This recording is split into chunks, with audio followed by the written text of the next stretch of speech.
Yung sa dinner muna kagabi, ano po yung ang pinag-usapan namin na manatili kami isang bloke, 7 kami, and you can call us whatever you want, no? Magic 7. But we're together, buong-buo pong puso at suporta namin sa isa't isa. And hindi pa namin alam kung may manatili po kami independent, so we're still discussing it. Ang sabi nga namin, let's give it a break, so magbe-break muna kami. And when we come back, we'll make that decision. Pero so far, ang kagandahan po nito ay talagang lumakas lalo ang aming samahan.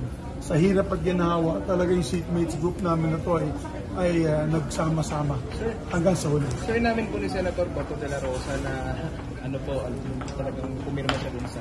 May we get your... Alam mo, I thought I've seen strange things in my political career. And this happens to be the strangest. Talagang, kung kahapon ako po ay heartbroken, then po ako ay dumbfounded. Talagang hindi ko ma-gets, hindi ko talaga maisip, hindi ko talaga mag-grasp yung pangyayari ngayon. Pero at least alam niya na dinipensahan ko siya bilang isang chairman ng committee. At dahil dyan, nagkaroon po ng sakripisyo, ako po yung sakripisyo dyan, na nawala po ako sa posisyon.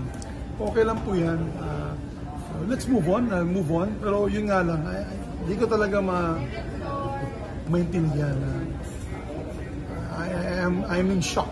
But sige lang, ganun talaga ang politika, di ba? I mean, there's no permanent friends, only permanent interests. So nabanggit mo kahapon na ikakamukha niya po ng actually si Senator Bato.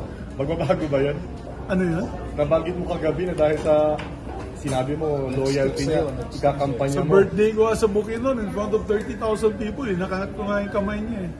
So, medyo masakit. Masakit. Pero okay lang. It's okay because, alam mo, bilang politician, ganun talaga ang buhay. Nakausap na po kayo?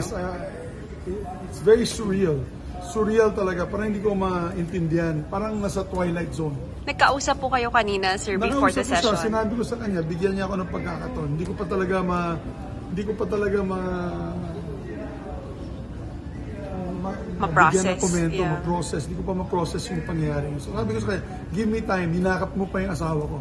Di ba? Parang, wow, ba't niyo pa hinakap ang asawa ko? Do you think he betrayed you, sir?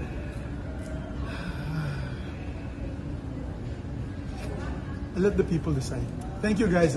Thank you. Thank you, sir. Thank you po, sir.